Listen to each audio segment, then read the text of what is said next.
Денеска одржуваме конференција преку Zoom технологијата посветена на новите образовни реформи во Република Македонија.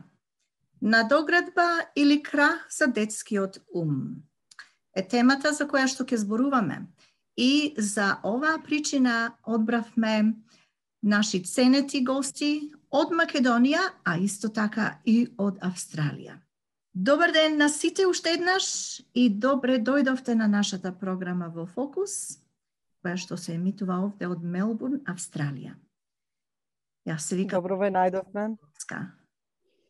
Добро вечер од Австралија. Едното време. Како што реков, ова е специјална програма на која учество земате вие и затоа би сакала да ве представам уште од самиот почеток и потоа преминуваме на прашања. Задоволство ми причинува да ја представам како првин Драгана Спасевска. Драгана е представник на граѓанската иницијатива Учебници и настава мора да има, директно од Битола, Македонија. Потоа, господјата Љубица Мушуланова Ристевска од Македонија исто така. Потоа имаме господјата Мирјана Велјановска Симјановска од Мелбурн, Австралија. Господин Игор Аврамовски Александров од Сиднеј и доктор Васил Кочев од Македонија. Уште еднаш добре дојдовте на програмава на оваа наша конференција. Добре најдовме. Ви благодариме на поканата. Добро ве најдовме. Благодарам. Денешнава тема се смета за мощна озбилна. Не само во Македонија, туку овде во Австралија и во другите земји каде што живее нашиот народ. И затоа сакаме да ја посветиме време за да се запознаеме со оваа тема која е поврзана со предстоечките всушност реформи во македонскиот образовен систем, кои што, како што веројатно вие сите пратите, а и ние исто, министерката Царовска во Македонија упорно ги форсира, кои наводно треба да се воведат во почетокот, во почетокот на учебната година што почнува во септември месец оваа година. Дали тие планирани реформи во образованието во Македонија и реформите во образованието општо ширум светот ќе придонесат за едно просперитетно општество, се прашуваме, едно од трите клучни столбови за градење на едно просперитетно општество, според, како што може би и вие сте запознати, според индексот за просперитет на Обединетите нации. Дали тие реформи ќе водат кон здраво воспитување или умствена пореметеност кај идните генерации во Македонија, а и општо во светот? И затоа би сакала сега првин да започнеме со господјата Драгана Спасевска. Драгана, вие сте представник и овластен застапник на граѓанска иницијатива Учебници и настава мора да има од Македонија и сте исто така дипломиран воспитувач и долгогодишен аниматор на деца, а исто така и автор на многу детски песни. Молам, во кратки црти, можете ни да ни кажете кои се тие реформи во образовниот систем во Македонија кои владата сака да ги воведе во учебната година во септември оваа година? Ви благодарам. Па вака, тука има многу реформи, нови реформи кои што тие сакат да ги воведат од септември идната година, со тоа што им престои многу краток период за толку многу реформи. Пред се, сака да ги укинат печатените учебници од четврто деление основно образование до четврта година средно, односно децата да се префрлат на целосна дигитализација. Да напоменам, тие дигитални уреди кои што ќе содржат електронски учебници, односно учебници, децата нема да ги користат на училиште, туку ќе ги користат дома. Единствена предвидена комуникација на наставната програма кога ќе се одвиваат часовите е да има интеракција помеѓу наставникот и учениците, кои што нормално ќе има тетрадка и моливче или пенкалце пред себе. Ако замислиме како ќе се одвива еден наставен час, еве да пример, ќе земам пример по англиски јазик, јас не знам од кој учебник или од кое изворно средство ќе ги читат новите материјали, пример по англиски јазик, како ќе ги запознат новите зборови. Пред се не е во законот предвидено дали ќе имаме електронски табли над зидовите во замена на класични табли, воопшто тоа не е напоменато. Втора работа, една од поопасните и посериозните, која што треба да се воведе, е сеопфатно сексуално образование, односно не само како изборен предмет во 9-то одделение сексуално образование, ние ќе имаме имплементација во така нагалено родово сензитивно образование, кое што е една од 8-те компоненти на сеопфатното сексуално образование. Што значи сеопфатно? Самиот збор ни кажува, ќе биде опфатено во сите предмети и ќе се имплементира од најрана возраст, односно од последната година на предучилишното воспитание до понатаму до средното образование. Ќе имаме исто така во новите реформи се наведува кратење на фондот на часови на некои предмети, се крати физичко образование, се кратат часови по англиски јазик, се кратат часови по македонски јазик, се кратат часови по работа со компјутери и така натаму.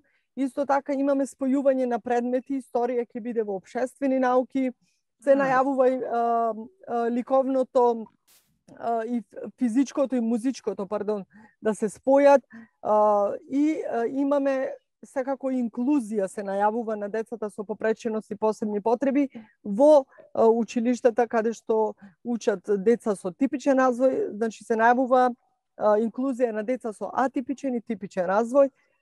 Многу реформи, меѓутоа многу кратко време за овие да се спроведат. Воопшто не сме запознаени кои IT сектори ќе управуваат со ова дигитализација, кои ќе ги одржуваат тие дигитални уреди. Се уште немаме дефиниција каков ќе биде тој дигитален уред кој што ќе им се доделува на децата. Многу мистериозни нешта и многу работи се кријат од нас родителите, односно да напоменам, кога се воведе овој предлог закон, кој што се уште не е усвоен, тоа беше во март оваа година, воопшто не беа известени родителите, ниту родителските совети во училиштата, се дозна од како ние, како револтирани родители, го слушнавме ово од медиум или други извори и почнавме да истражуваме и да се бориме. Реално сликата која што и реформите кои што не очекуваат, јавноста ја запознавме баш ние како почнувајќи како Facebook група, а сега веќе како граѓанска иницијатива. Да. И не само тоа, туку исто така успеавте да добиете одобрение од председателот на Собранието на Македонија да организирате референдум во еден период од околу 3 месеци, ако ако сум точна во ова. Значи, вие одобрено да организирате референдум? Така, бидејќи ние претходно бојкотиравме наставата. Не ги пуштавме децата да се вклучат на наставните часови и со физичко присуство. Не бевме слушнати, ние побаравме средба со министерката Царовска, односно ние имавме средба, меѓутоа таа не беше присутна.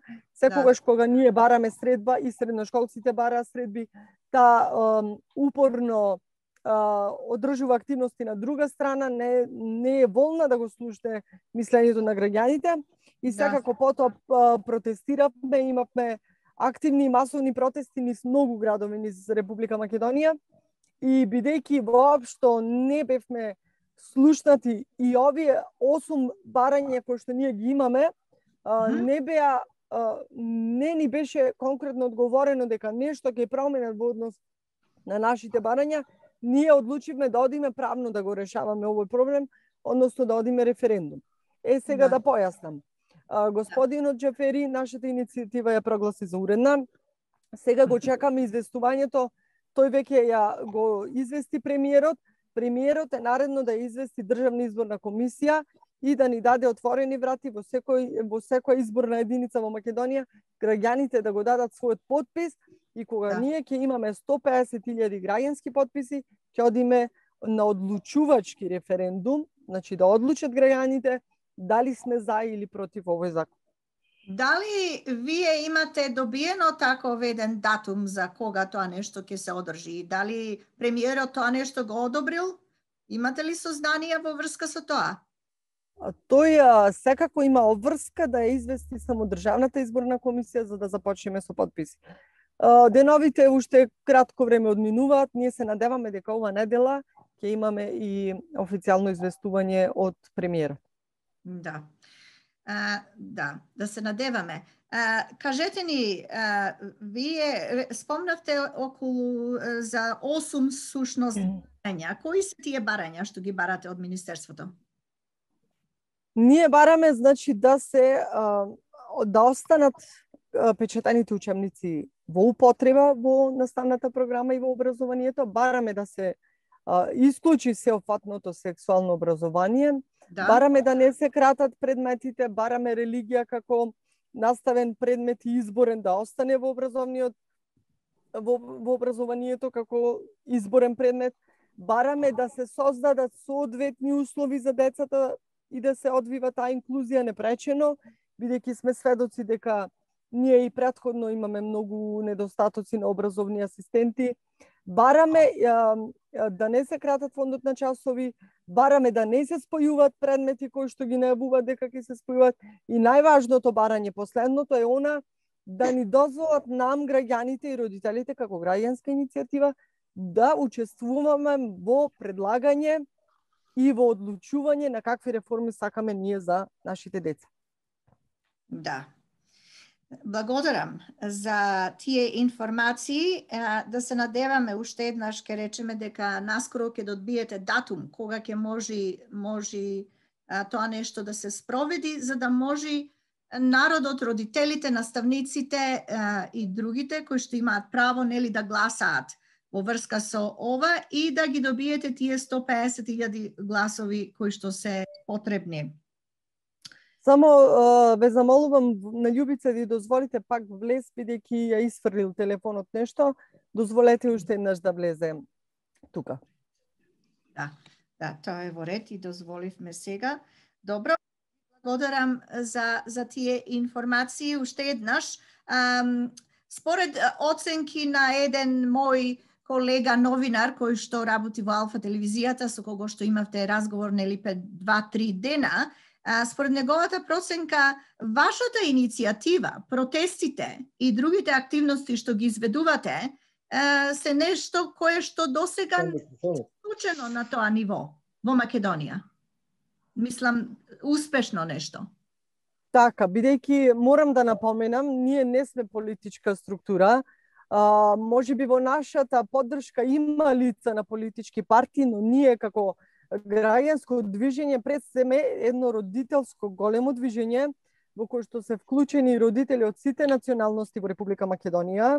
Да. И полека се разбудуваме сите и свесни сме за проблемите кои што ги имаме, односно ако дозволиме уште потешко ако би ги имале, ги разбудуваме родителите и свесни се веќе за секој проблем и за се она кое што министерката Царовска сака да го наметне на нашите деца.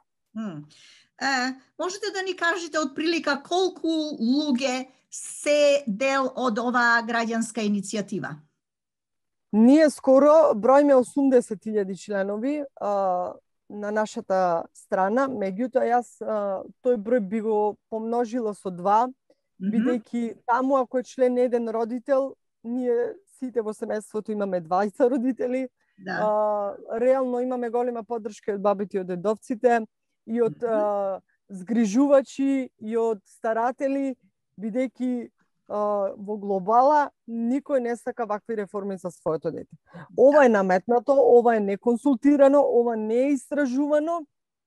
Немаме ние факти и аргументи колку добро ќе донесе ова за нашите деца. Реално гледано, бидејќи гледаме од другите земји веќе каде што се имплементира сеопфатното сексуално образование, колку родителите страдаат и сакаат да им помогнат на своите деца да се спречи тоа, а ние веќе сме на прагот и мислам дека уште пред самиот праг ние мора страшно да се избориме за ова и да бидеме свесни за последиците кои што ќе се нанесат на нашите деца. Ви благодарам.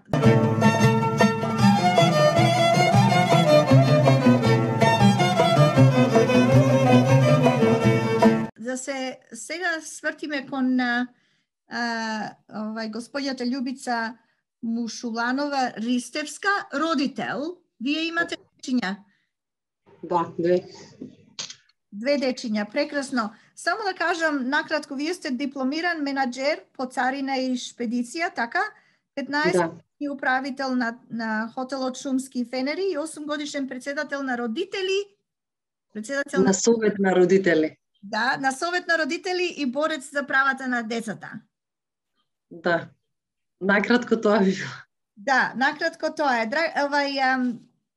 Љубица, кое е вашето гледиште за она што се планира во образовниот систем? Еве, Драгана спомна дека нема никакви податоци, никаков ресерч не е направен, ресерч, нели?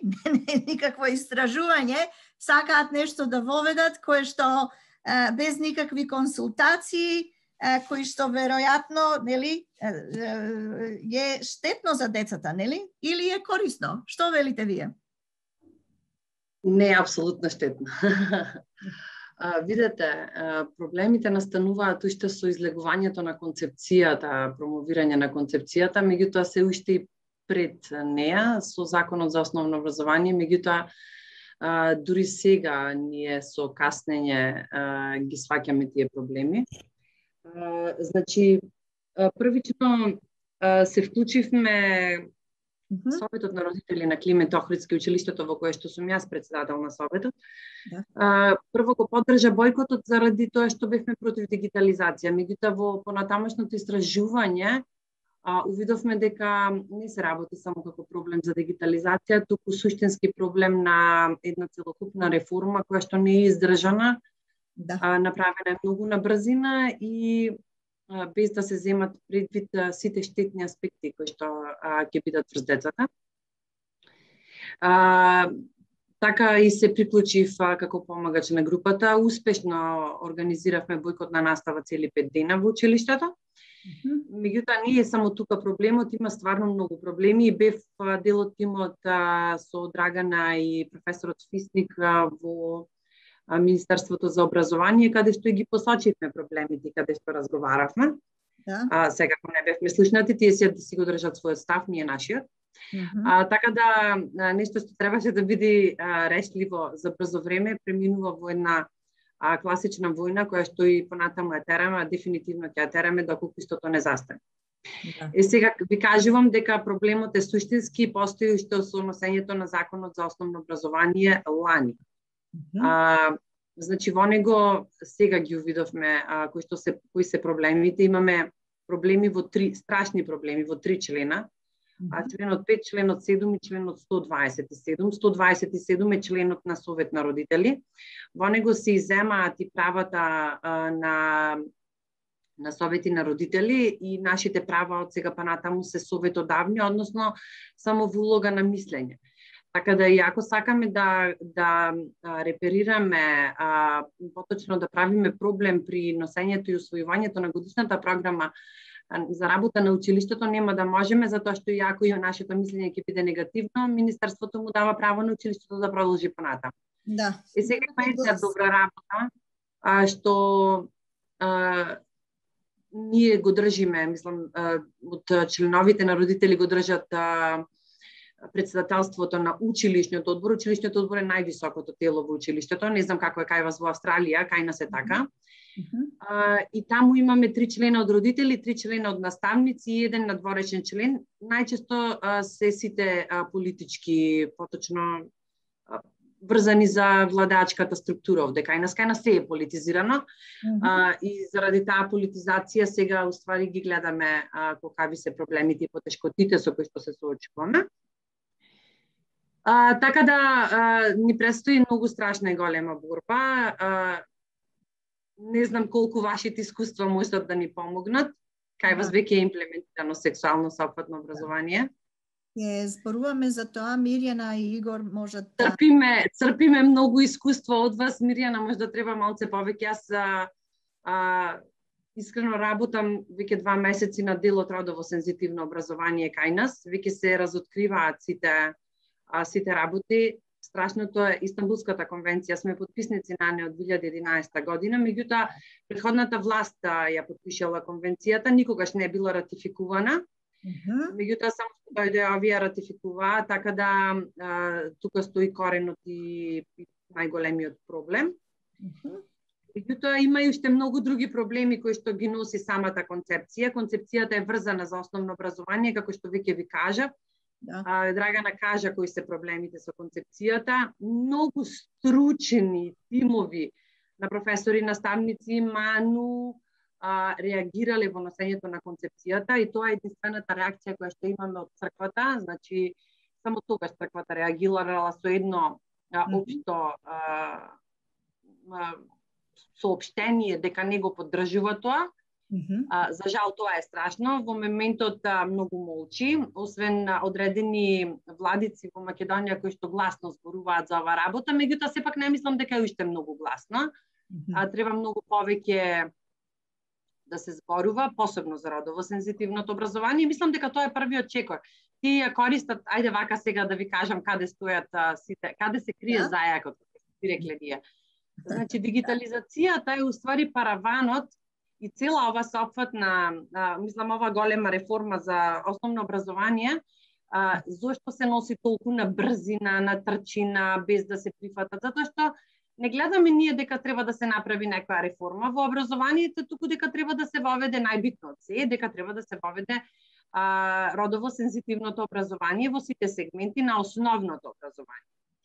Така да, ништо не е битно сето друго, дали ќе имаме дигитализација, нема да имаме дигитализација, дали ќе се спојат предметите, така натаму, ништо тоа не е битно, битно е ова дека мора да се имплементира и кога ќе се имплементира со здравје да се го носиме.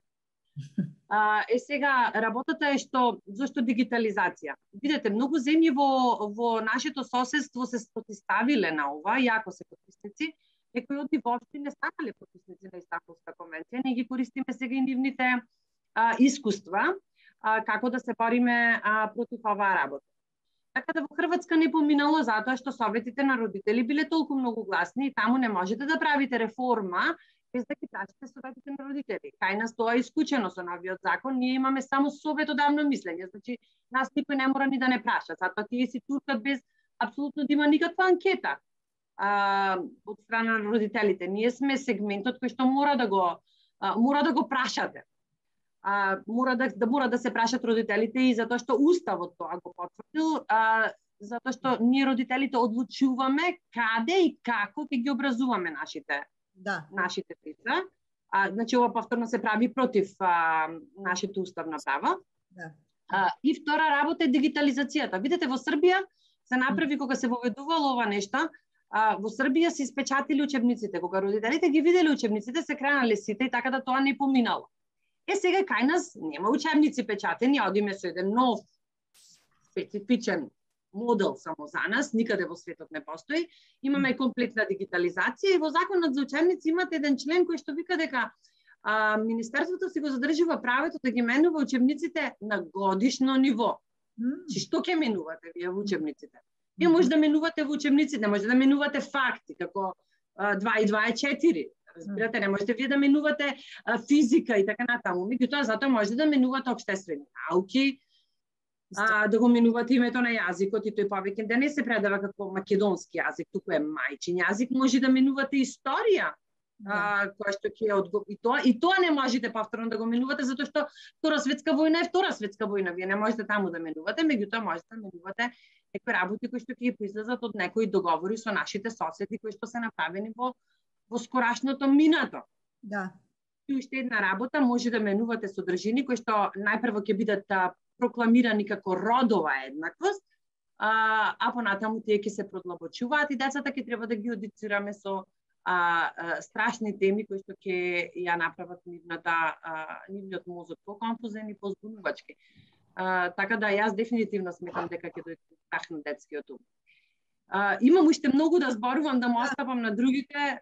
Да слушнеме сега, благодарам Љубица, да слушнеме сега колешката Мирјана Велјановска-Симјановска, која што е просветен работник и професор овде во Мелбурн, Австралија, во приватно христијанско училиште, средно училиште, и иначе е родител исто така на 2 возрастни синови. Обата завршиле факултети, така да може сега Мирјана, кажи ни за состојбата овде во Викторија, а и општо во Австралија, затоа што сметам дека образовниот систем е федерален образовен систем, нели? Исто и републички, но федералниот е тој кој што е главниот образовен систем. Што се случува во Викторија поточно? Пред да ви одговорам на прашањето, само да додадам дека во 2013 година работев, јас се вратих назад во Македонија, наводно за постојано, и работев 1 година како шеф на образование во општина Центар. И под своето раководство имав 7 училишта во општината Центар во Скопје, така да малку повеќе сум запознаена со некои работи таму.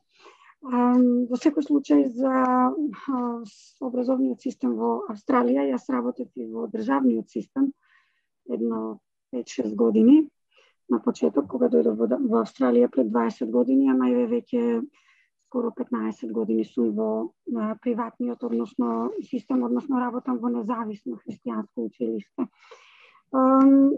Работата е сосема поинаква овдека во однос на наставната програма, која што не е така зацртана како што е во Македонија, односно постои таа национална програма на австралиско ниво, на државно ниво, меѓутоа во Австралија секој училиште е држава за себе. Кои учебници ќе користат, дали ќе користат учебници, дали нема да користат учебници. Секое училиште се разликува од било кое друго училиште. Каква политика се води, тоа е во главном зависи од директорот. Се разбира, училиштето го води училишен одбор, кој е исто така составен од различни структури на луѓе, меѓу кои има и родители, и тој училишен одбор во главном ги одобрува или ги одбива предлозите на директорот, меѓутоа за самата програма што ќе се изучува во секој предмет определува тој оддел, да речеме во одделот на изучување на англискиот јазик, како што е тајнас македонски, самите наставници и координаторот на тој оддел одлучуваат. Именуваме работите, книгите по кои работиме на секој 2-3 години. Јас исто предавам и германски, историја и географија покрај англиски, така да во сите области самите одлучуваме. Во однос на тоа што нашите учеснички, Драгана и Евгенија кажа, некои мои забелешки, јас водев некои забелешки додека зборува. Значи, кога веќе зборувате за учебници, за онлайн и така натаму, пошто ние во Мелбурн имаме прилично големо искуство со новите фашистички мерки и веќе 4-ти пат сме во локдаун и сега само што се вративме на училиште во петокот, значи 1 ден веќе се вративме на училиште. Кога се работи онлайн, ако вие имате учебници, ќе имате проблеми со авторски права, заради тоа што сите материјали по кои што предавате треба да им бидат достапни на учениците. Ако тие немаат учебници дома, секој материјал треба да е ставен онлайн, за да можат учениците да го гледаат од таму. Меѓутоа, тоа е само за овие привремени мерки, значи под предпоставка дека овој локдаун, нели, нема да трае вечито, иначе тоа воопшто не е начин на кој што може и треба да се образуваат децата. Да требало компјутери да ги образуваат децата, ќе им ги ставеле пред нивните очи уште кога се на возраст за училиште и така ќе се образуваат, нема да има потреба од професори. Едно од, значи ова е учењето онлайн е еден од начините како да се уништат наредните генерации. Се разбира, корените на сето ова се многу подлабоки и не се само во Македонија. се и глобално насекаде. Меѓутоа, поле за експериментирање се државите како Македонија, каде што е многу полесно да се направат било какви преврати, кога веќе го видовме истото сценарио во Америка, како се мести председател на една држава од 360 милиони, што станува со една државичка, на жалост, сведена на 2,5 милиони, каде што ќе ви постават премиери кого сакаат на власт преку ноќ. Така да многу е лесно да прават вакви експерименти. Овој начин на наводно предавање и образование е во агендата на оваа глобална или глобализација, што се случува во моментот, и дигитализацијата воопшто во светот е направена со цел да се повеќе да се отупат наредните генерации.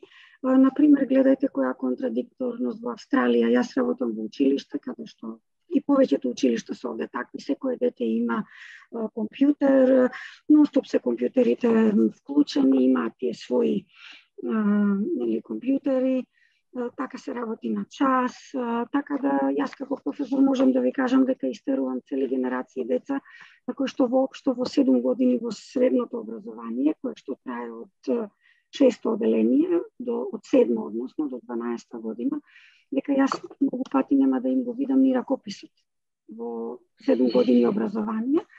И ние имаме огромни центри во училиштата кои што се поддржани од информатичари кои што цело време не стојат на располагање ако нешто не работи како што треба.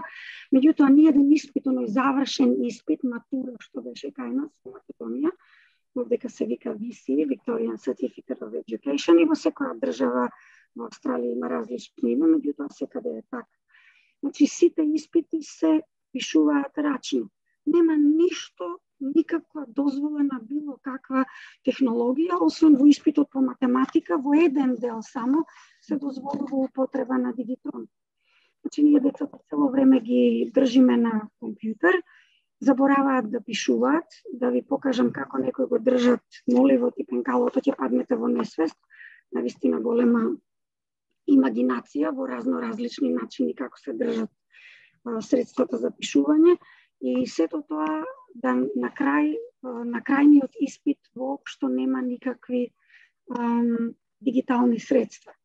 И нормално поголемиот дел од децата нема да имаат онакви резултати какви што очекуваат или какви што сакаат или какви што им требаат за да може да се запишат таму каде што треба да се запишат. Може ли да питам колку се запознати родителите со ова нешто? Видете, родителите знаат, меѓутоа на ова се работи веќе неколку децении, така да не дај Боже на повеќето родители да им кажат дека не треба децата да употребуваат компјутери. Меѓутоа, бидејќи кај нас, да речам, репутацијата и успешноста на едно училиште и платата на директорот зависи од бројот на ученици запишани во едно училиште, училиштата се веќе како бизниси. Ние се бориме за учениците, кој училиште ќе има повеќе ученици.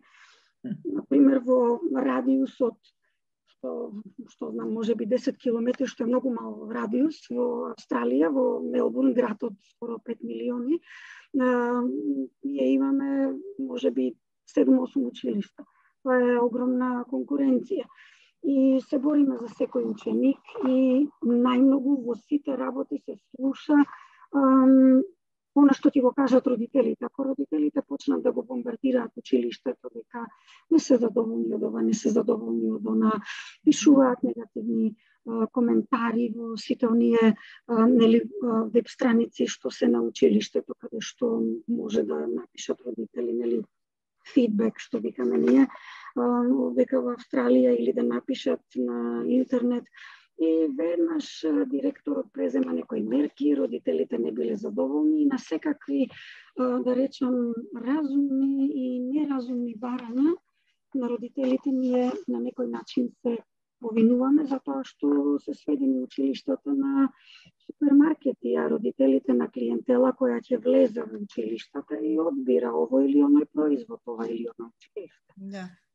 Разликата е во тоа што јас, бидејќи работам во христијанско училиште и во тој независен систем, бидејќи овдека имате посебно се католичките училишта, значи го имате државниот систем, потоа имате католички училишта кои се сосема посебна категорија и независните училишта. И само еден пример да ви кажам, пред можеби 6-7 години овдека во Викторија имаше една голема расправа помеѓу независните училишта, независните христијански училишта и владата, бидејќи владата сакаше, што слично како во Македонија, да ни наметне на христијанските училишта, каде што правило е дека наставниците мора да бидат некаков вид на христијани, дали ќе бидат католици, православни, протестанти, баптисти, не е важно.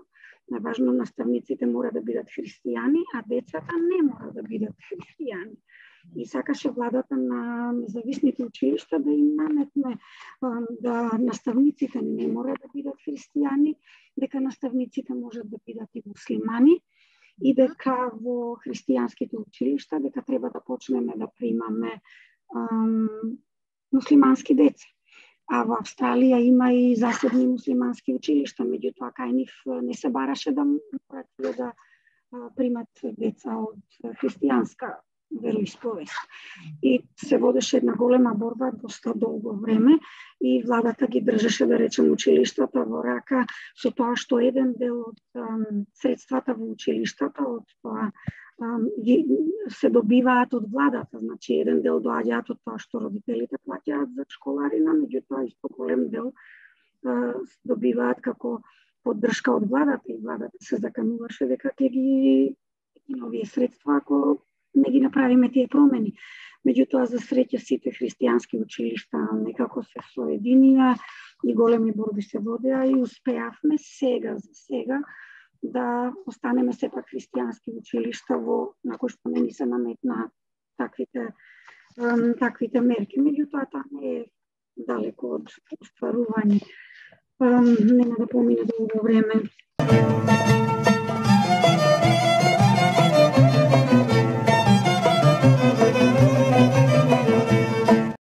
Сакав исто така гледам во овие забелешки што ги пишував, значи вие спомнавте дека во вашите барања барате религија да остане како изборен предмет, тоа најверојатно нема да се случи од едноставна причина што тоа не е во склоп со агендата во оваа, да речем, глобална во овој глобален фашизам, да не го наречем со вистинското име сатанизам, бидејќи од сите работи што се случуваат, тие во Австралија ги отвораат и дозволени се јавните куќи да работат, меѓутоа црквите не смеат да работат. Кога е локдаун или сега кога сме излезени од локдаун, со тие, нели, ве затвораат наеднаш, а ве пуштаат потоа на лажички, ви даваат пуштање, така да црквите се први на удар. Така да не очекувајте дека нешто тако ќе се случи. Исто така... Колку тоа делува негативно врз децата во Викторија, во Австралија овде? Па да ви кажам, првото затворање, тој првиот локдаун, кога отидовме, нели, беше, не се сеќавам колку недели беше прилично долг. На почеток, знаете, онаа еуфорија, деца како деца, да го сметаа тоа како продолжен распуст, се случи 2 недели пред да почне школскиот распуст и така на почеток сите се радува, седеа на часови во пиџами, стануваа доцна и така. Меѓутоа, после известно време почнаа да се гледаат последиците. Во вториот локдаун веќе почнаа половина од децата да не присуствуваат на овие онлайн часови или едноставно само да се приклучи на компјутер, нормално без слика, без ништо, и тие воопшто да не се присутни, само името им стои тука. И половина од задачите и повеќе не беа предадени, се што требаше да се оценува. Потоа родителите почна да имаат огромни проблеми со децата, да речем и психички, каде што децата одбива да бидат школувани на овој начин. Јас се уште имам, да речеме, некои деца кои што сте во локдаун, воопшто не ги гледам на часови. Ако имам во едно оделение 25-27 деца, може би 2-13, ќе бидат на линија, појма немаат што се случува, не ги предаваат домашните задачи или било кои други задачи. Многу е тешко сето тоа да се исконтролира и голем завршија на психијатри, на психолози, одбивање на таков начин на настава. И сега е во овој четврти, мислам, поред локдаун во Мелбурн, пошто ние го држиме рекордот во Австралија, пошто имаме исто така комунистичка влада како што имате вие во Македонија, само под друго име. Сега беше најкатастрофално, во последен пат бевме 2 недели, сега во четвртокот ни беше последниот ден од тој локдаун, во петокот почнавме на училиште.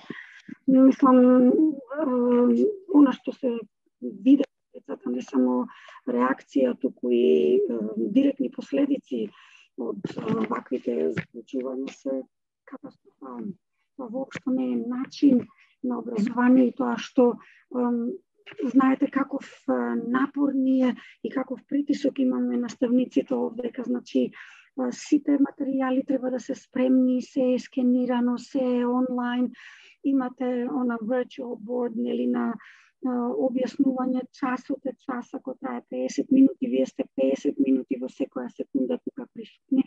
Можете да замислите каков напор е за наставниците.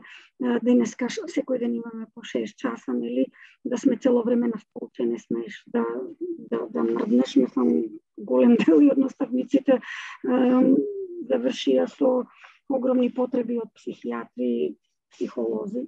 Да. Така да тоа е нешто катастрофално. Ако сакате да го уништите образованието во една држава и ако сакате да ги уништите младите луѓе, тоа е начинот. Добрата страна во Австралија што многу родители го одбраат така нареченото homeschooling, кое што е оддека дозволено со закон, и јас можеби би ви го сугерирала тоа на вас како нели една граѓанска иницијатива. Не знам дали ќе успее, меѓутоа може да барате да законот дозволи homeschooling. Значи децата да бидат образувани од родителите или од било кој дома и да не мора да одат на училиште. Верувајте, многу е подобро детето да седи дома и да го образуваат родителите и еден од родителите да не работи или ако успеат да работат и тоа сепак да го сторат, отколку да ги подложуваат децата на вакви штетен начин на образование, бидејќи штетата во таквиот начин на образование е изолирањето од социјализација. Децата, сите тие информации сега има премногу информации, значи порано се боревме за информации, сега имате информации милион, не можете да одберете која информација ви треба, значи е тоа проблем, детето ќе земе, ќе отвори, ќе прочита за Втора светска војна, ќе му кажат наставниците како ние овде што велиме дека Википедија не е дозволен извор, пошто не е доволно сериозен, да речам. Меѓутоа, школувањето на децата не е само за школувањето и за академската страна, многу поголема улога игра социјализацијата, дружењето со другите деца.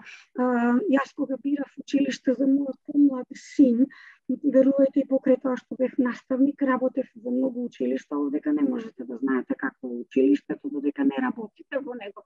Однадвор сите училишта изгледаат одлично, ќе отидете во посета, сите материјали, сите изгледаат перфектно. Само ако работите тамо, тогаш знаете што на вистина се случува. И веќе мојот син завршуваше училиште, односно 6-то оделение, требаше да се запише.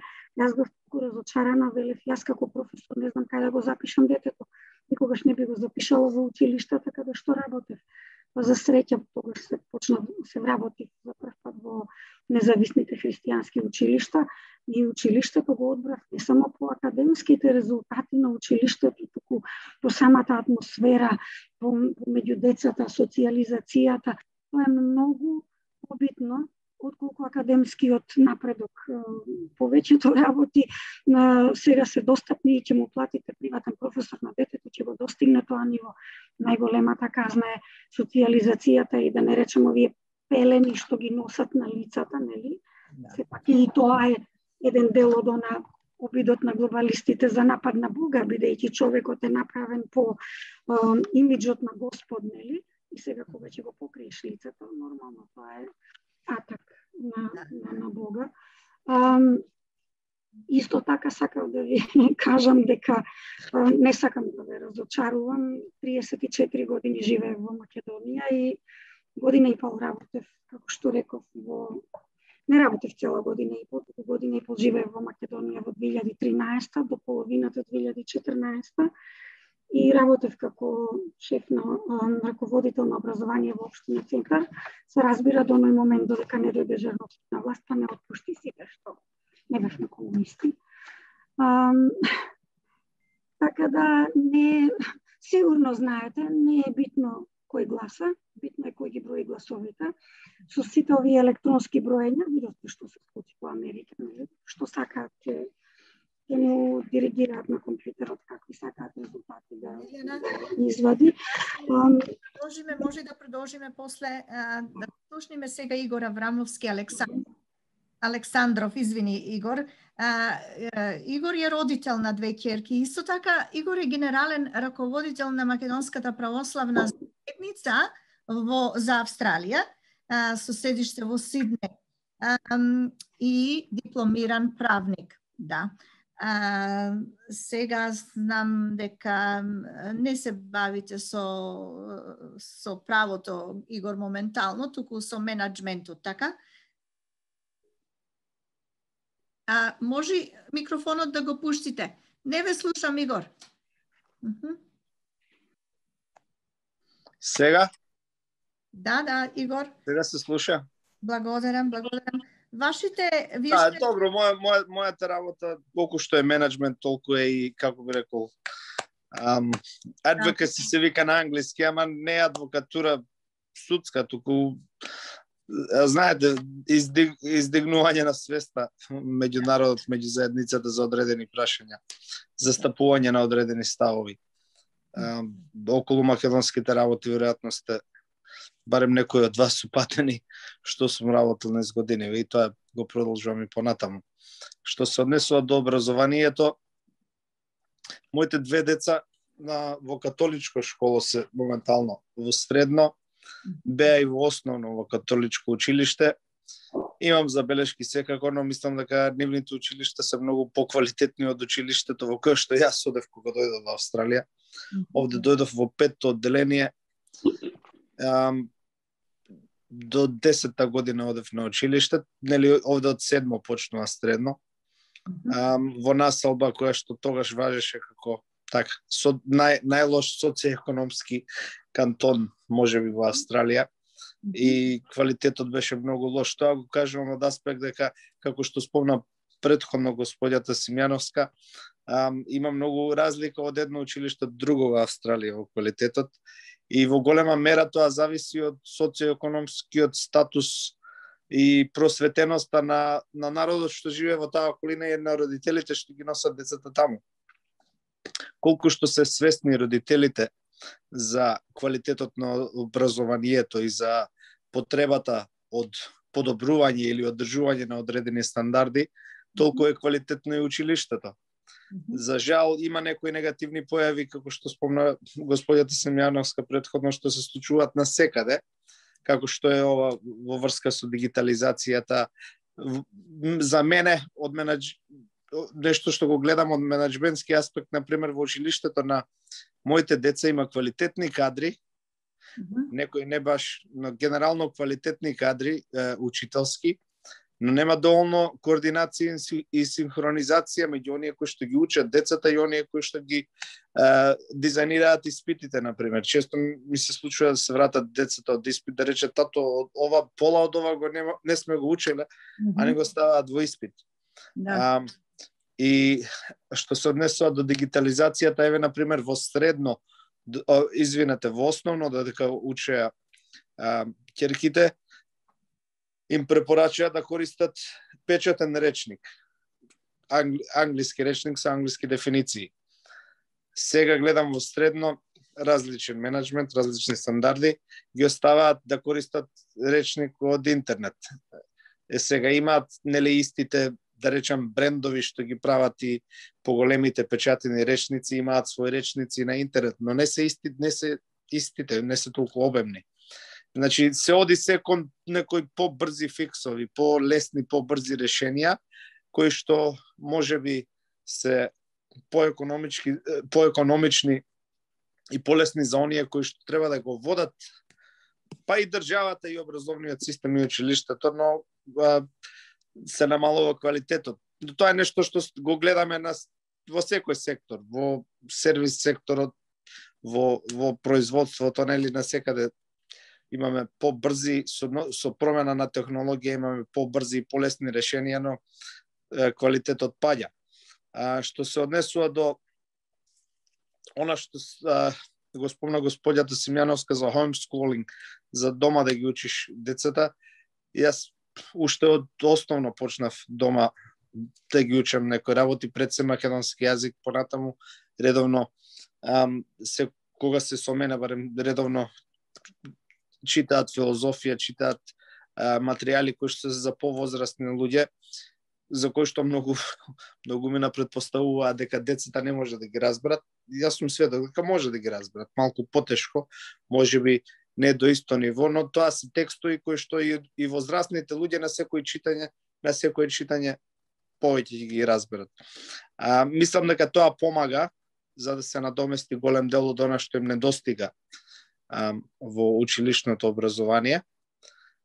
На крај краишта, ако зборуваме за социјално образование, овие кои што им се учители се деца од 25-30 години, мислам што можат тие да ги научат за животот или за морални вредности или за лоши искуства или за експерименти сексуални или за експерименти со дрога, во споредба со некој што е 30 или 50 годишна возраст и што го видел и лошото и доброто и кај себе и кај други. Но ако зборуваме за ова што се случува во Македонија, мислам дека не се во прашање само овие глобални трендови кои што и овде кај ги гледаме. Во Македонија во прашање е тоа што имаме еден режим кој е чисто криминален режим, декадентен режим, некадарен режим, тотално некадарен се. Мислам, не можам да видам една работа која што овој режим откако е дојде на власт во Македонија направил позитивна. Позитивна во смисол на компетенција. Можеме ние да имаме несогласувања идеолошки, несогласувања околу вредностите, но они не се способни и тоа што го копираат, што е негативно што го копираат од други држави, не се способни да го спроведат како што е замислено ни таму. И кога имаш такви луѓе и имаш централизиран образован систем кај што сакаат истите тие некадарни бандити кои што се на чело или оние кои што се подлизурковци што ги назначуваат во јавниот сектор или во школските одбори да диктираат се, нормално е дека ќе имаш и лоши резултати како што има во овој случај. Јас не сакам никого да обесхрабрувам, ја поздравувам иницијативата за референдум за промени во рамките на тој систем. Кога би имало многу повеќе луѓе кои што со толку страст и со толку посветеност би покревале вакви иницијативи, веројатно вакви луѓе кои што се на власт воопшто не би ни биле на власт. Но реалноста е дека се, и мислам дека без рушење на режимот во целина, од горе надолу, мислам дека само од лошо на полошо ќе се оди, да се спречи една негативна иницијатива и тие ќе најдат друг начин да направат нешто негативно. Мислам, ова што име со околу сексуалното образование. Сексуално образование во Австралија имаше уште јас кога почнав средно училиште 87 година, но не е прашање само дали ќе има сексуално образование, туку која ќе биде содржината, како тоа ќе влијае на децата. Особено ако знаеме дека како тинејџери се многу збунети, се уште се обидуваат да се најдат себе си, може лесно да потпаднат под негативни влијанија. И ја не мислам дека имаат некои кадри во Македонија од овие што го замислиле ова сега што сакаат да го спроведат, кои што се способни пред се да служат како пример, како позитивен пример, а не баре да ги учат децата како треба да се однесуваат по тоа прашање. Ако зборуваме околу сексуалната дискриминација и дали родите А, Б, С или машко-женско, мислам, се што е најлошо во тој поглед излева Македонија сакаат да го дотераат уште понатаму. Мислам, се најлошо што се случило ни светов сакаат уште понатаму, токму како да ја користат Македонија како некаква експериментална лабораторија за она што не можат да го спроведат во така, да речем, поразвиени држави. Но еве на пример, ако зборуваме сега за каков ефект има врз децата, овде ако проба некој тоа да го направи, барем има прилика родителот да го смени училиштето, да каже во ова училиште лошо ги учат моите деца, ќе го префрлам дето во друго училиште. Или ако се соберат доволно родители да поднесат поплака до директорот, до училишниот одбор и да се смени нешто. Не може министерката или министерот да диктира вака мора и готово. Моето искуство е пред 2-3 месеци со помалата ќерка, се сеќавам, правевме моабет на темата за транссексуалци, за хомосексуалци, ми вика, тато, ја вика, немам ништо против тие да си имаат своји права, вика, ама не е во прашање, вика, само дали ќе имаат права тие како да сакаат сите да бидеме хомосексуалци, така се однесуваат. Тоа ми го збори девојче од 12 години. Вика, тато, јас знам девојчиња кои што се представуваат дека се бисексуалци за да бидат попопуларни. Затоа што ако се хетеросексуални, тоа се сметало демек како старомодно или, знаеш, straight демек, како да кажем, крути демек, така биле. Замислете тоа, девојче го забележува на 12 години. За разлика од нејзе поголемата ќерка, која што има сега 14, таа па на друг начин прими некои такви, таа до пред 2 години ми викаше, тато, ја уште не сум решила дали ќе бидам геј или не. Треба тоа да решам кога ќе направам 16-17 години, сега размислувам. И кога почнав да разговарам повеќе со нејзе, излегува дека такви идеи во главата и влегле под влијание на други, не туку така. Сега веќе расчистила со тоа, но во однос на моите ставови почна мене да ми вика дека јас сум бил хомофобичен, што нема врска, мислам. Ја нормално мене ми е одвратна таа работа, но не сакам да се мешам во приватниот избор на други луѓе. Мојот став е дека таа е приватна работа, секој за себе треба да се одлучува. Не е нешто што треба некој на некого да му го наметнува сексуалната ориентација. Но сега овие движења што се за транссексуалци, за хомосексуалци се однесуваат токму како да сакаат своите преференции да им ги наметнат на другите. И има дури и поранешни геј активисти кои што го критикуваат. Тоа исто така. Не знам дали сте виделе некој интервју или да сте прочитале нешто од Даглас Мари. Тој е автор на 2 книги. Едната се вика The Madness of Crowds, другата е The Slow Death of Europe, така нешто. И он вика сегашното движење за правата на хомосексуалците повеќе штета прави на она што го постигнавме во претходните децении, затоа што ние се боревме против дискриминацијата, ние се боревме да можеме да учествуваме во меритократија, да може да учествуваме во општеството на основа на личниот квалитет, независно од сексуалната ориентација. А сега хомосексуалните движења или транссексуалните движења не се однесуваат како да бараат права, туку се однесуваат како да сакаат да се реваншираат за тоа, демек, за дискриминацијата што им била нивна наметната и демек сакаат да доминираат врз другите.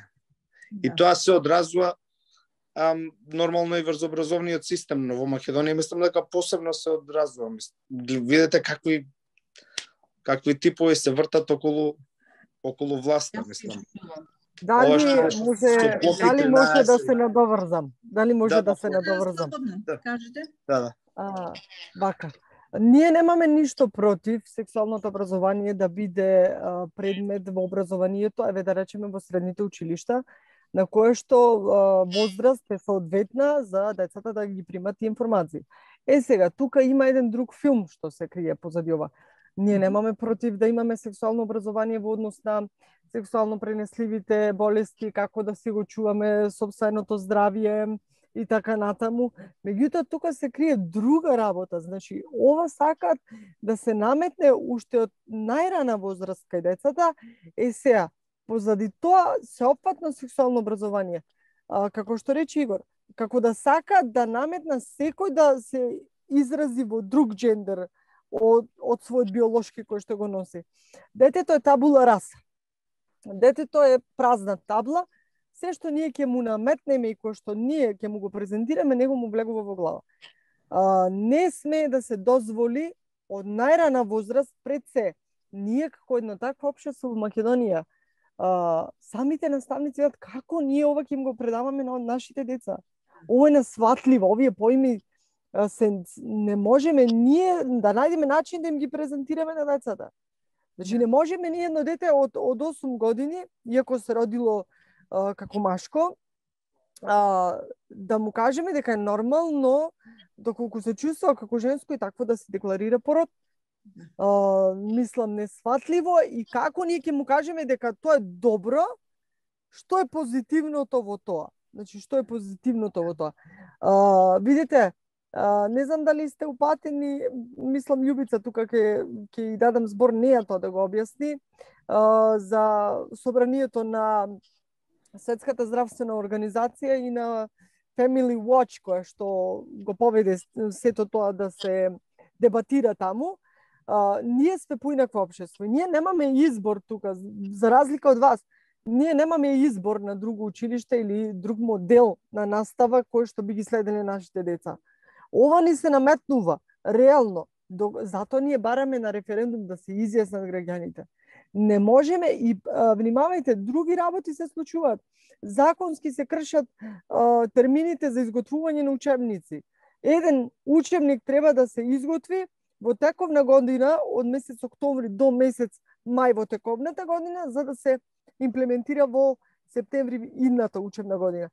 Тука министерката крши закони, крши права, објавува јавен повик за изготвување на прирачници сега во јуни, за да тие се имплементират од септември. Кој ќе напише учебник и прирачник за месец дена? Замислете, и на незината изјава беше вака: ќе го имаме за 30 дена, ќе го имаме. Јас ќе му пуштам рака на било кој ќе го изготви тоа, меѓутоа внимавајте што се ќе содржи, какви содржини ќе има внатре. Тоа е пострашното, што ние немаме увид што се ќе содржи тој материјал. Што нашите деца ќе примаат во своите глави. Опасното е тука. И тука треба да бидеме свесни сите да ставиме стоп сега, бидејќи ние немаме, повторувам, такви услови како што имате вие. Ние немаме homeschooling, ние немаме избор дека можеме да го запишеме во приватно училиште или било како. Ние сме тука ставени во оков буквално, ние не можеме да мрднеме, и затоа како граѓанско движење и граѓанска иницијатива ние се повеќе имаме поддржувачи, затоа што сме свесни во кој канџи сме ние моментално.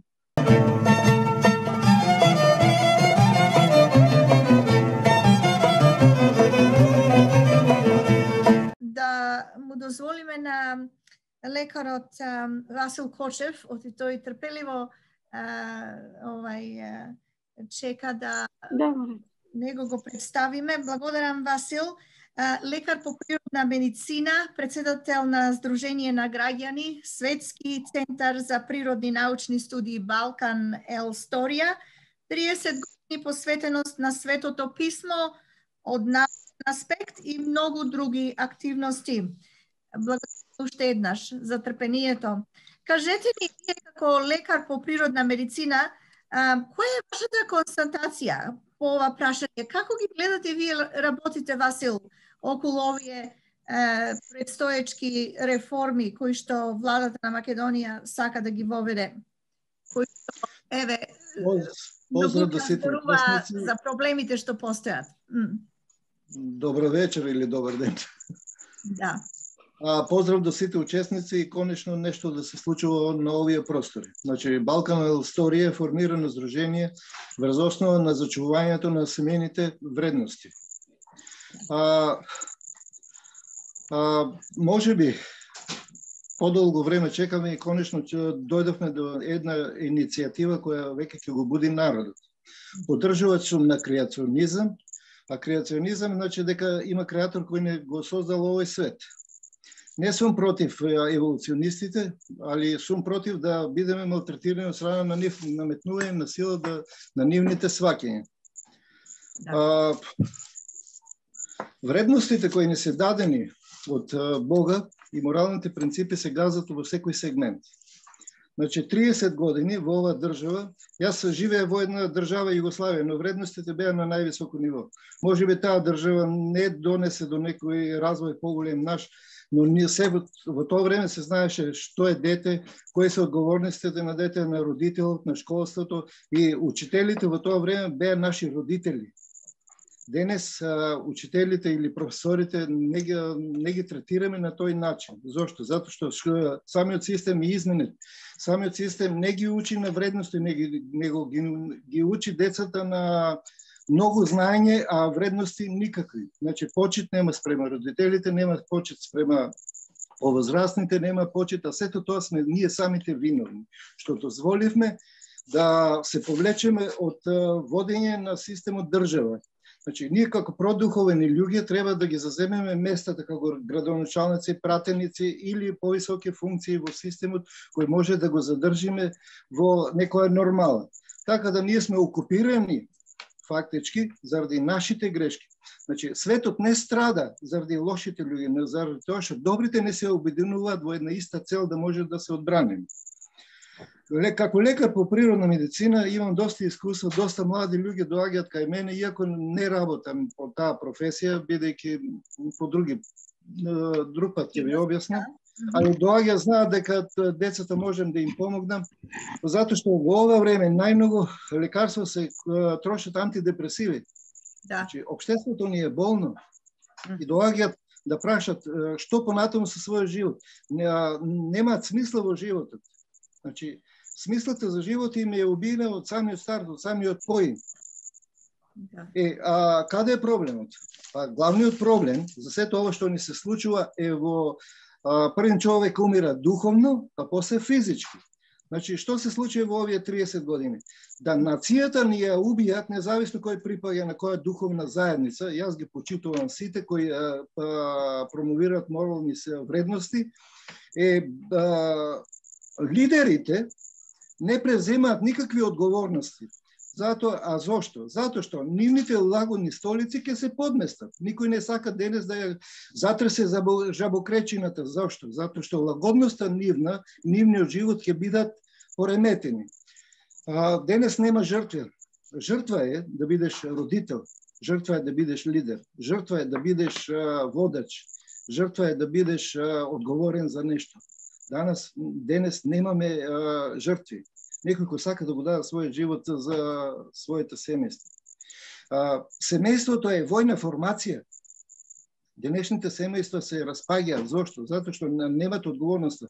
Маж, жена, деца. Не зборам дека мажот е нешто над жената. Не, затоа што е физички посилен и поодговорен. А жената е принцеза која треба да го заштити својот дом и да го даде карактерот на семејството. Значи, тие се две различни форми. Не може жената да биде маж, ниту мажот може да биде жената. И мојот став се знае. Значи, креационизмот промовира здрави семејства за да има здрава нација. Без здрави семејства нема здрава нација. Сами на себе треба да си признаеме каде ни е грешката, дека грешката е во нас.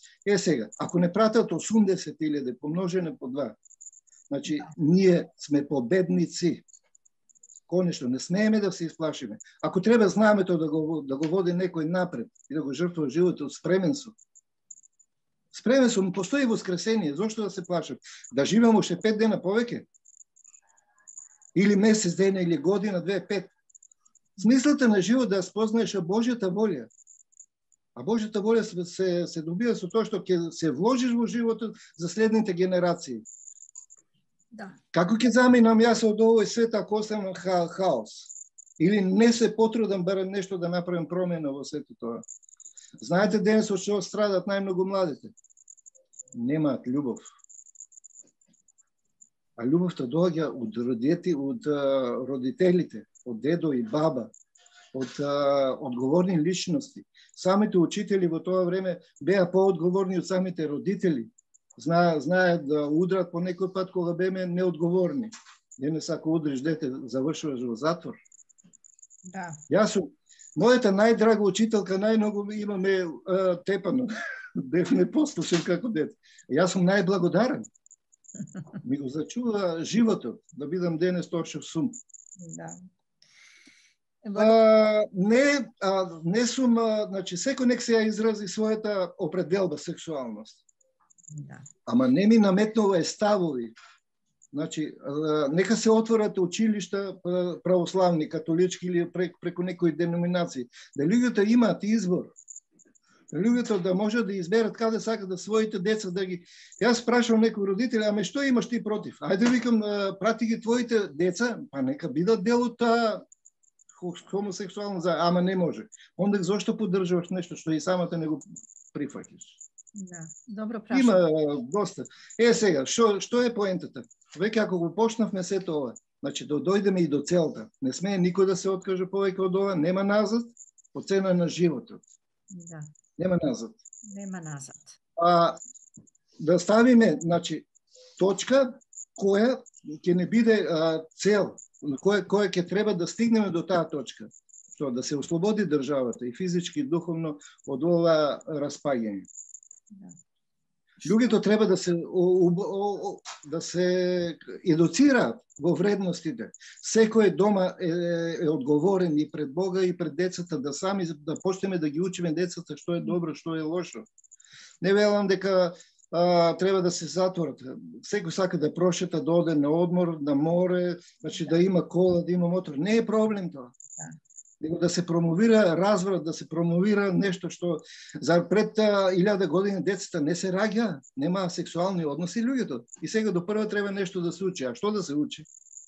Луѓето има тогаш по 10-15 деца. Кој некој во школа ги учеше како се мислам крајности. Да. Мирјана, вие сакавте нешто да додадете? Јас сакав да се надоврзам со два примери, особено во сексуалноста. Мислам, докаде води сето ова лудило, ние веќе делумно дека го живееме. Јас работам во училиште каде што 12 годишно девојче кој што сакаше да го смени полот. Знаете, деца, тинејџери кои што се неформирани, и ние сме биле деца и јас сум растела со двајца браќа, на улица играв џамли со машките деца. Тоа не значи дека сум сакала да бидам машко или дека треба тогаш да одлучам. Ова 12 годишно девојче, родителите ја убедуваа да почека додека не наполни 18 години, па да одлучи за таков еден чекор кој што има далекосежни последици. И со сите права што ги имаме овдека, девојчето ги тужеше сопствените родители на суд и доби на суд дозвола од законот, од судот да го смени полот. И тоа девојче стана машко и јас бидејќи работам се уште во истото училиште и знаете, гледате како се одмотува клопчето понатаму. Тоа девојче секој ден е на психијатар, секој ден е кај училишниот советник, секој ден е со проблеми, со плачки, со никогаш и веќе не може никогаш да се врати назад. Тоа е едниот пример што сакав да го кажам каде ќе дотераат овие крајности. Другиот пример, бидејќи предавам и англиски, знаете, децата пишуваат есеи на разни теми, особено на теми кои што се актуелни, и пишуваа есеи за овдека кога се гласаше во Австралија, нели, за правата на овие ЛГБТ, нели, се тие заедници. И каде што ние нормалните не смеевме ни збор да кажеме, бидејќи ќе не отпуштаа од работа. Ако кажевме на Фейсбук да напишеш или било каде да кажеш дека ќе гласаш против, луѓе нормални беа претепувани ако го кажеа своето мислење. Една од многу познатите тенисерки од минатото во Австралија, чие што име го носи еден од терените во Мелбурн, која што кажа на телевизија дека заедница е помеѓу маж и жена и дека е така напишано во Библијата. Скокна цела Викторија, сака да ја преименуваат, да го преименуваат тенискиот терен, како се осмелила да каже така нешто. Да. Во овој есеј кој што го пишуваат децата, едно девојче. Ве молам само и да прашам јас неколку прашања. Секако. Мирјана, дали... Вими што те прекинав, Мирјана. Нема проблем. Да. Добро, да се секако, Љубица, повелете. Че вака, бидејќи вие работите во школство, таму јас морам да ве прашам. Оние се сознанијата кои што ние ги имаме. Значи, соопфатно сексуално образование во Австралија е во цела држава, колку што знам, во сите public schools. Значи, во јавните училишта имате соопфатно, меѓутоа тоа го немате во католичките училишта. Дали е тоа точно? Го немаме и во приватните независни христијански училишта. Значи, сепак христијанските училишта се тие кои што во суштина се спротивставуваат на оваа работа, така? Да. Дали во public schools имате вециња каде што имате boys, girls and whatever you feel like? Не. Сите се засебно. Значи, за машки и за женски вецеа. Да, посебно машки вециња, посебно женски вециња, ние кога сме на на yard duty, пошто на одмор децата овдека не може да бидат сами, не може вие да ги пуштите на одмор, прво не смеат да излезат од училишниот двор. Значи, капиите се заклучени или затворени и ние бидејќи имаме одговорност за нив од тамо 20 за 9 до 3 часот, децата не смеат како кај нас да излезат на улица или преку улица да одат да купуваат нешто, бидејќи ако се случи нешто ние одговараме. Исто така на одмор не смеат да бидат сами, туку мора да има наставници сме распоредени нели на разни делови од училиштата и ако нешто се случи, а наставникот не бил на служба, одговараме. Така да не... Мислам, фала ви многу и на Игор и тебе за се што ни сте образложивте, меѓутоа ми кажавте дека треба џабе кога наумиле. Мислам, многу не сакам тоа воопшто да го слушнам. Прво затоа што само за секунда да ве прекинам за тоа, значи не ми беше тоа целта, него довршив сето. Мислам, тие нормално си наумиле што си наумиле, меѓутоа како и секој проблем кој што има решение, така има и овој. Сега сакав тоа да ви кажам дека Австралија, за жал, е една од 39 земји членки на Обединети нации кои што го турка соопфатното сексуално образование со сета сила. Да. Значи, преми спомна Драгана за тоа. Се случи еден преседан на Обединети нации. Видете, никаде зборот род и родов идентитет во ниеден документ, во ниедна конвенција на Обединети нации го нема како таков, меѓутоа тој се извлекува од некои меѓународни конвенции кои што се носат во меѓувреме. И вие сте потписник на Истанбулска конвенција, како што и нашата држава. Значи, викам вие сега затоа што вие сте во Австралија. Истанбулска конвенција го наметнува ова на мала брата и се обидува да се сменат преку дискриминација на жени, дискриминација на деца и спречување на насилство врз деца. Последната конференција која што се правеше во светското во собранието на здравствената светска организација, значи World Health Assembly е највисокото тело на Светската здравствена организација. Конвенцијата требаше да се носи нова резолуција за спречување на насилство врз деца. Значи на резолуцијата поднесители беа, колку што разбрав јас, Австрија, меѓутоа на неа беа потпишани многу земји, рачунети нашата Македонија. И има таму 18 параграфи на овата резолуција, ако сакате ќе ви ја пратам во меѓувреме, меѓутоа ова е тоа што го добивме ние. Русија прва се побуни, бараше да се измени соопфатно сексуално образование и дека тоа не е начин за да се спречи насилството врз децата. Меѓутоа не реагираше на концептот gender sensitive, затоа што и сваќам зашто не реагираат, затоа што кај нив не постојат два термини за gender, односно и во англискиот јазик и кај нас се наметнати, имате секс и род, поточно пол и род, така да до сега ние имавме свест дека пол и род е едно исто, тоа е и во Русија. Тие немаат разлика, тие имаат еден збор, истото и во Бугарија се случува, и тие имаат само еден збор, и затоа кај нив ваквите работи не поминуваат. И затоа gender sensitive значи, кај нив значи разлики меѓу маж и жена. Сега меѓутоа кај нас тоа не значи. Затоа што се влесува нов термин еден во нашиот јазик, тоа е родов идентитет и затоа и родово сензитивното образование излегува од тоа. Дека полот е нешто кое што со кое што се раѓаме, односно биолошка и физиолошка одлика на еден човек, а родот е општествена и социјална одлика на еден човек и тој е флуиден. Сега, бидејќи кај вас тоа се промовира веќе добри 10 години, а кај нас сега влегува, во тие 10 години во Австралија се променети преку 17 закони кои што ги штитат ЛГБТ заедницата од дискриминација. Затоа ја нападнаат емисарка. Меѓутоа кај нас тоа го нема. Моментално има само еден закон променет, а тоа е каде што влегува родовиот идентитет, а тоа е законот за основно образование. Тоа прва треба да се внесува во многу закони. Затоа кај нас се уште се плука по ЛГБТ заедницата и никој ништо не му може. Тоа е една работа. Втора работа е Балканот се уште границата на доброто во Европа, и ова не поминува. Меѓутоа секаде со многу голема поддршка на црквата. Значи не поминало во Хрватска, не поминало во Србија, не поминало во Бугарија, никако во Грција. Значи не се ни потписници Грција на оваа конвенција, таму црквата е многу силна. Не поминува нити, значи било усвоено во Словачка воопшто не се дел од Истанбулска конвенција.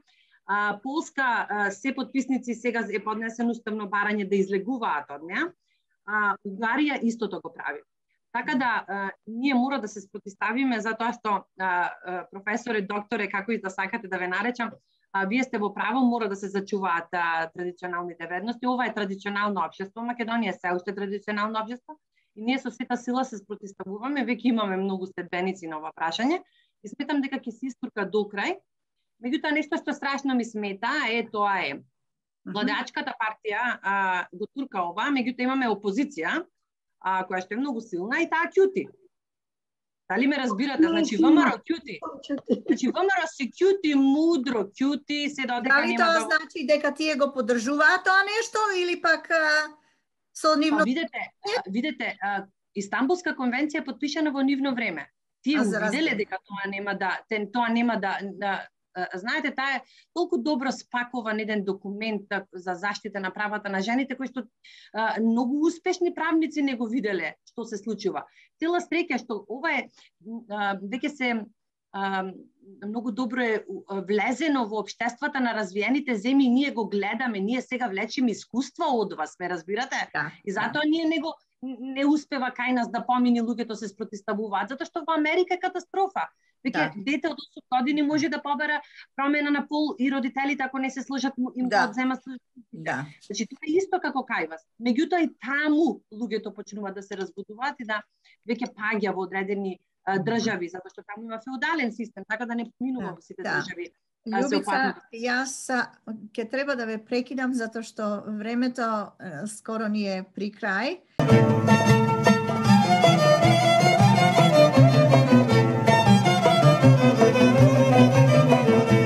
Би ве замолила ако можете накратко завршен збор, Драгана, сакате вие да почнете да ни кажете еден завршен збор и што е тоа што вие каква поддршка очекувате од нашиот народ во Австралија и што би сакале, мислам, сите овие работи за кои што зборувавме, се надеваме дека ќе успеете со референдумот и со вашите планови во иднина. Јас пред се би ги поздравила сите македонци ширум светот, не само македонците, туку воопшто сите наши селеници, без разлика на вера и нација, да ни бидат голема поддршка, бидејќи сето она вие кој што го кажавте, дека едно девојче кој што го променило полот, дека веќе се соочува со многу психолошки проблеми, кои што не можат да ги вратат назад, не може да се врати назад. Ние не сакаме тоа да се случува со нашите деца.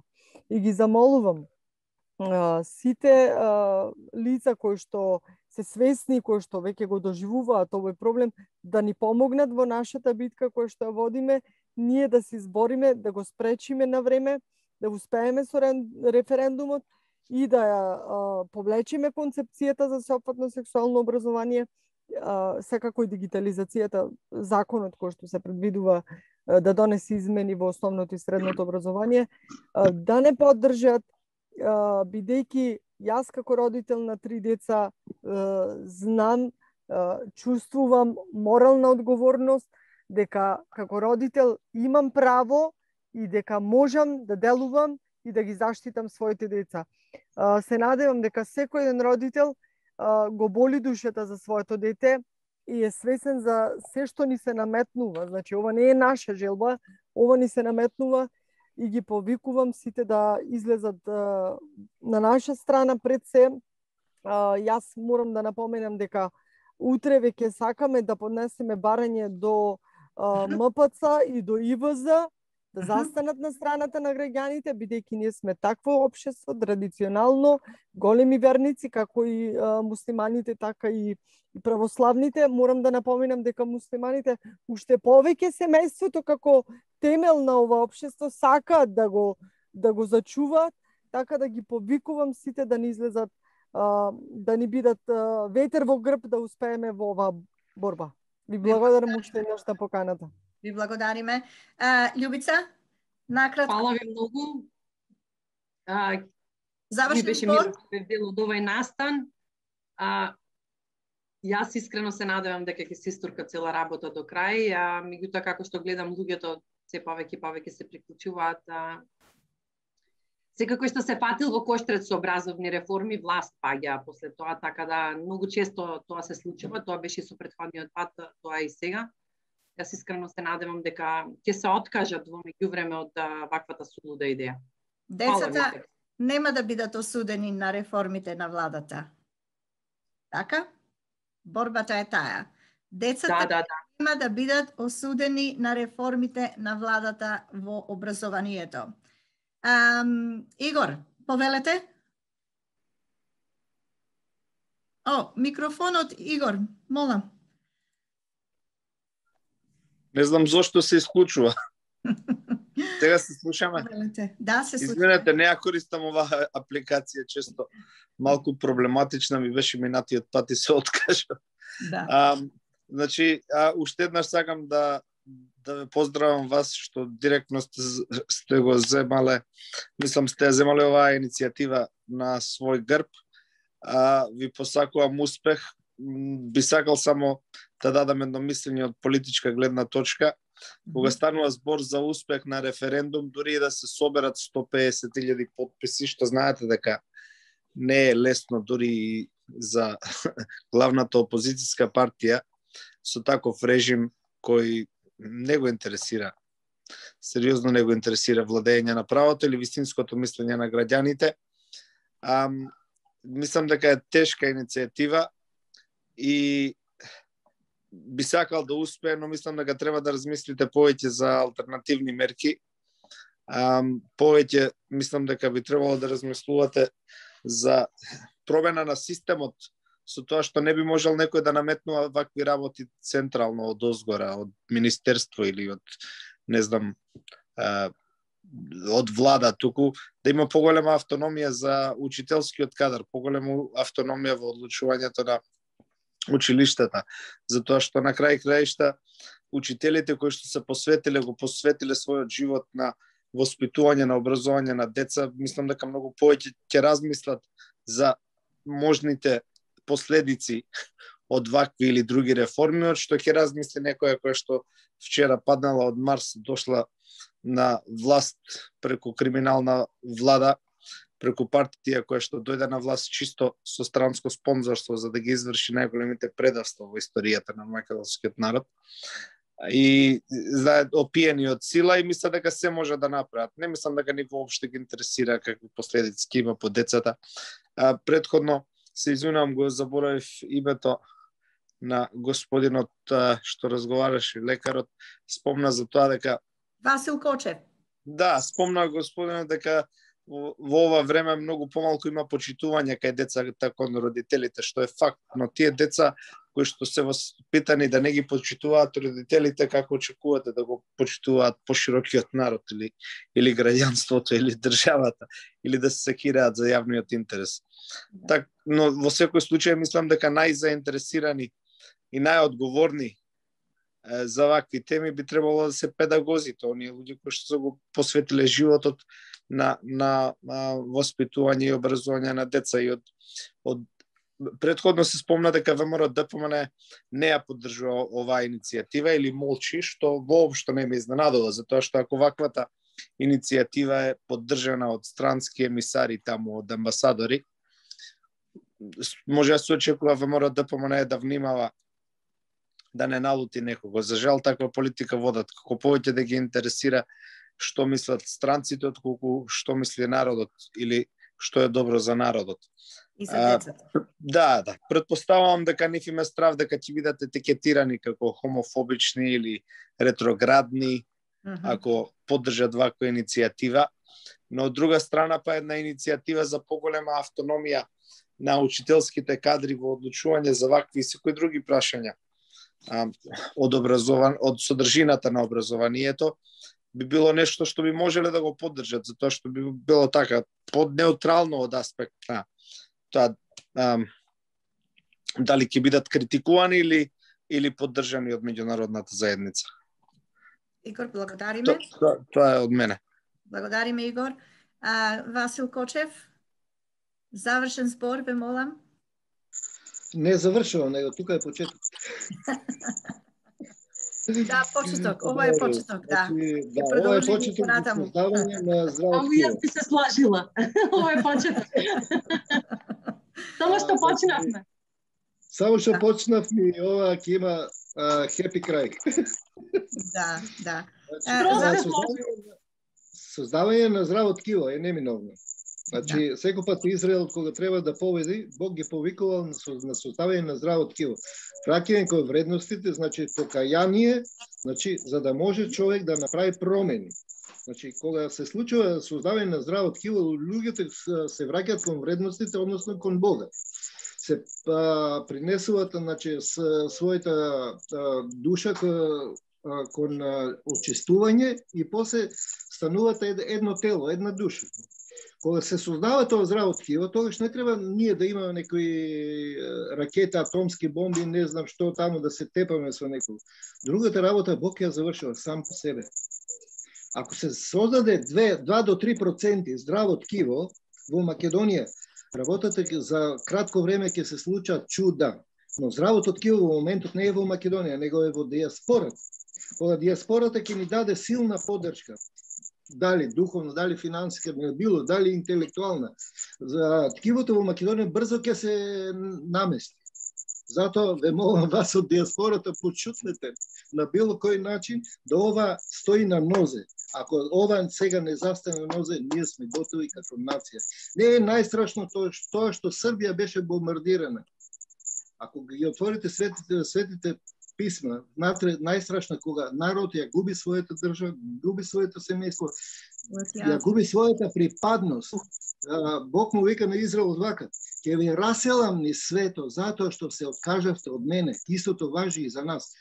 Апостол Павле дојде во оваа држава да ние бидеме светлина на Европа и на светот, а не да ги примеме нивните вредности. Затоа сме и најмногу казнети. Или невредности. Крос се слажува. Значи, ги повикувам сите. И ете, и иницијативата и да не победи, мислам, ова референдума. Имаме избори, на избори да застанеме зад продуховени личности, кои ќе би исто така ќе бидат главна карика за да може овие 30 годишни бандити да се срушат еднаш за секогаш. Тука ви стојам на располагање се што разбирам, што со во животот и како искуство го стекнав. Значи ќе помогнам, имам и доста луѓе кои може да се вклучат во сета ова иницијатива. Благодарам до сите да се дружиме што почесто, да не се заборавиме. Се надевам дека благодарам, господине, што ја почнавме сега преку оваа конференција ќе продолжи и понатаму. Ние секако ви стоиме на располагање доколку е нешто актуелно или итно, можеме слободно пак да се слушниме и да бараме мислења и од други лица кои што и тие можат на некаков начин да соработуваат со граѓанската иницијатива и со сите други што се активности што ќе се случуваат со цел да се тие реформи во образованието не бидат спроведени онака како што ги замислува министерката Царовска. Ако може само да... Да, Мирјана. Значи, само колку да завршам, факт е, сите знаеме дека режимот во Македонија е страшно корумпиран, дека опозиција фактички нема, опозиција што молчи не е опозиција. Јас дури со декрет би им забранила да го носат ВМРО името, како дете на ВМРО-овци и политички затворени. Браво, тоа е национално богатство ВМРО, не е на партија. Не смеат да го носат, меѓутоа, како што реков предходно, има секогаш решение. Ако решението не е во референдумот, што, како што реков, знаете, и сите знаеме дека зависи кој ги брои гласовите или изборите, кој ги брои, а кој не гласа, а некој гласа. Меѓутоа, решението е во силата и во масовноста на народот. Значи, масовен бојкот на родителите, едноставно, сите да не ги праќаат децата на училиште на 1 септември, па не може вие да ни кажете нашите деца како ќе бидат, каква сексуална ориентација ќе имаат, или да се дојде во ситуација како во Франција, каде што педофилија е подгласена за сексуална ориентација и нешто што не е казниво со закон. Значи, секогаш е силата на страната на народот. Самиот народ не разбира својата сила едноставно со масовна непослушност кон диктатурата, каква и да е таа диктатура. И тоа не се однесува само на овој моментален проблем во Македонија, туку се однесува на овој цел глобален проблем во светот. Едноставно, сите луѓе ако не го почитуваат законот, сите луѓе ако не носат маски, сите луѓе ако не ги затвораат бизнисите, не можат тие да го казнат целиот народ. Значи, едно малцинство ги држи заложници, ги држи заложници целото мнозинство, целиот народ. И јас не знам како би можеле ние да ви помогнеме од Австралија, меѓутоа ако вие имате било кој начин или било какви потреби или нешто ви треба, слободно јавете се, секаква поддршка што можеме да ви ја дадеме, дали е морална или финансиска или било каква, ние ќе се потрудиме да ја обезбедиме. И на крај, како две завршни работи, сите би им препорачала да прочитаат последната книга од Дейвид Айк, се вика Phantom Self, и многу работи на поширо. Да, молам. Дейвид Айк е писателот, а книгата Phantom Self. Да. И на крајот сите да знаеме дека Господ ги сака фајтерите и оние што се борат. Јас ги поздравувам, сите вас ве поздравувам што сте во оваа иницијатива и се разбира и јас истото и сите ние би го направиле за своите деца. Секаква поддршка имате од нас и само напред, како што реков Господ ги сака фајтерите. Никој не е појак од Господ, кај Господ никој не е. Благодарам. Ви благодарам на сите само Може само една мудрост, еден градоначалник од 80-те години на Њу Јорк вели вака: нема посилен народ кој се помоќно оружје од народ кој се моли на Бога. Така. Нема посилно оружје од народ кој се моли на Бога. Од градоначалник од Њу Јорк 80-те години. Да, Драгана. Само уште една завршна реченица. Ние веќе ова недела ќе имаме отворена донацијска сметка на која што ќе можат луѓето и финансиски да ни помогнат, бидејќи нам веќе ни престои тешка борба, како што каже Љубица, ние сме на почетокот, за понатамошни делувања и активности, бидејќи ние сме едно граѓанско движење, една граѓанска иницијатива, партиски воопшто не сме зависни од било која политичка партија и како такви нам ни требаат и финансиски извори. Ова недела ќе објавиме таа сметка и секако очекуваме на вас и на морална поддршка.